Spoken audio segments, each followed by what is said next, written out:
अच्छा दोस्तों, बिटकॉइन को यहाँ पे देखते हैं। ये देखें, ये है बिटकॉइन और ये एक बेयरिश चैनल में नीचे जा रहा है। देखिए यहाँ पे बिटकॉइन आया, ठीक है। फिर यहाँ से जब इसने डाउनफॉल स्टार्ट किया ना, तो बिटकॉइन नीचे ही आ रहा है। ये चेक करें, ठीक है। तो ऐसी सिचुएशन में अगर हम करें कि यहाँ पे अगर फ्यूचर ट्रेडर हो, स्पॉट ट्रेडिंग की टेक्निक्स अलग बताऊंगा कि यहाँ पे हम लॉन्ग करें, क्योंकि बिटकॉइन तो वैसे भी नीचे आ गया है, यहाँ पे आ गया है, ठीक है। तो ये गलती होती है, क्योंकि कभी भी जब ट्रेंड हमारे पास डाउन होता है तो उसमें हम ऑपोजिट नहीं जाते, हम इसी ट्रेंड के अकॉर्डिंग चलेंगे। लेकिन सबसे पहले हमें क्या चाहिए? कंफर्मेशन चाहिए। कंफर्मेशन के लिए आप कुछ टूल्स यूज़ कर सकते हो, फिबोनाची यूज़ कर सकते हो आप, मूविंग एवरेज यूज़ कर सकते हो, आरएसआई का हेल्प ले सकते हो, या टेक्निकली अगर आपको प्राइस एक्शन पे कमांड है तो उससे भी आपको आसानी से अंदाज़ा हो जाएगा कि मार्केट की क्या कंफर्मेशन है, नीचे आएगी ऊपर जाएगी। तो ट्रेंड आप आसानी से आइडेंटिफाई कर सकते हैं। इसके अलावा अगर हम बात करें यहाँ पे, तो ये जो एरिया है ना यहाँ पे, ठीक है, ये जब पोजीशन बनती है कि हॉरिजेंटली, देखिए हॉरिजेंटली मार्केट यहाँ पे जा रही है, यहाँ पे आप देखें, यहाँ पे नीचे की तरफ आ रही है, ठीक है।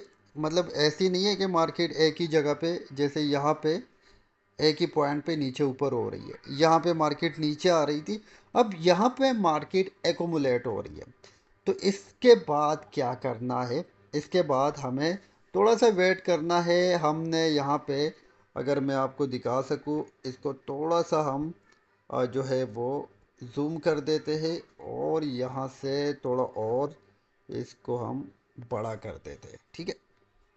अब यहाँ पे अपने ट्रेंड लाइन लेनी है। जैसे यहाँ पे एक ट्रेंड लाइन आप यहाँ से लो, सॉरी सपोर्ट, ये लगाओ, एक ऊपर लगाओ और वेट करो।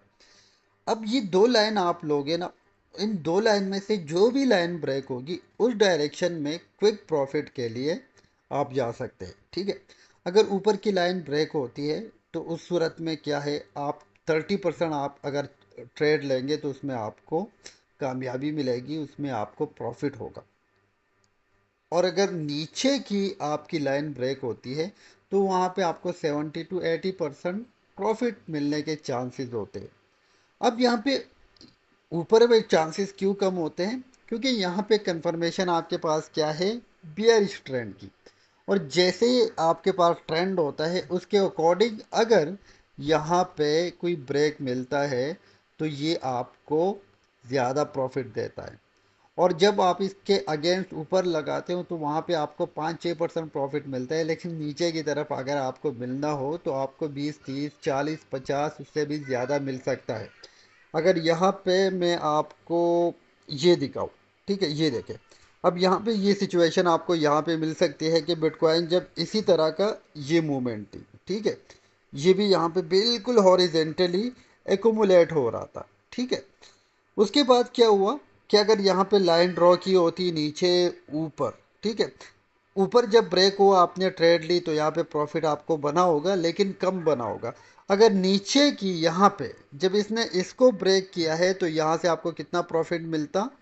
यहाँ पे आके इतना बड़ा प्रॉफिट आप गेन कर सकते थे। अगर आप ट्रेडर है, आपने गेन किया भी होगा। तो यहाँ पे सेम सिचुएशन हमारे पास फिर से यहाँ पे क्या हो रहा है, एकुमुलेशन हो रही है। एक हॉरिजेंटल लाइन में बिटकॉइन ट्रेड हो रहा है। अगर यहाँ पे नीचे ब्रेक करता है तो इस तरह का प्रॉफिट मिल सकता है, ऊपर ब्रेक करता है तो इतना छोटा सा प्रॉफिट मिल सकता है। लेकिन ज़्यादातर केसेस में ये छोटा प्रॉफिट जो है वो आपको लॉस में लेके जा सकती है अगर आप प्रोफेशनल ट्रेडर नहीं है। क्योंकि आप यहाँ पे एक्सपेक्ट कर रहे होंगे कि ये और मार्केट जाएगी, स्टॉप लॉस आपका नहीं अगर होगा, ट्रेलिंग स्टॉप लॉस सही होगा तो मार्केट वापस नीचे आ जाएगी, नुकसान होगा। तो ज़्यादातर आपको मैं रिकमेंड करूँगा कि इस तरह की पोजीशन जब भी बने तो यहाँ पे बनाए अपनी सपोर्ट लाइन, लेवल ड्रॉ करें, उस स्टॉप लॉस का पे लगाए। ये जो आपके पास ट्रेंड लाइन है ये आपका स्टॉप लॉस होगा। अगर आपने लॉन्ग किया है तो फिर आपको स्टॉप लॉस लगाना पड़ेगा यहाँ पे, इस एरिया के आसपास। लेकिन यहाँ पे जो ट्रेड आपने लेनी है वो आपने इस डायरेक्शन में लेनी है।